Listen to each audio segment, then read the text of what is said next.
আমরা মাজার পূজা ও পীর পূজা পছন্দ করি না, তবে মাজারে সহিংসতা চালিয়ে কাউকে অন্যায়ভাবে পিটিয়ে মেরে ফেলা অথবা কারো লাশ কবর থেকে তুলে পুড়িয়ে ফেলা সেটাও আমরা সমর্থন করি না। একটি মুসলিম রাষ্ট্রে যখন ধর্ম অবমাননার জন্য শাস্তির বিধান থাকে না, কিংবা একটা রাষ্ট্র যখন অন্যায় অপরাধকে প্রতিরোধ করে না বরং আশ্রয় দেয়, তখন জনতা নিজেরাই বিচারের জন্য অগ্রসর হয়।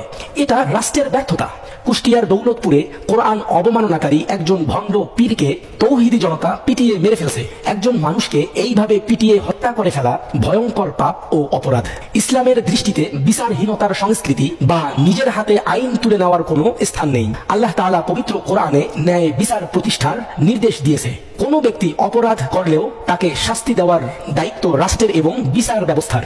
নিজের হাতে আইন তুলে নিয়ে কাউকে হত্যা করা মানে হলো সামাজিক বিশৃঙ্খলা বা ফিতনা সৃষ্টি করা, যা হত্যার চেয়েও জঘন্য পাপ।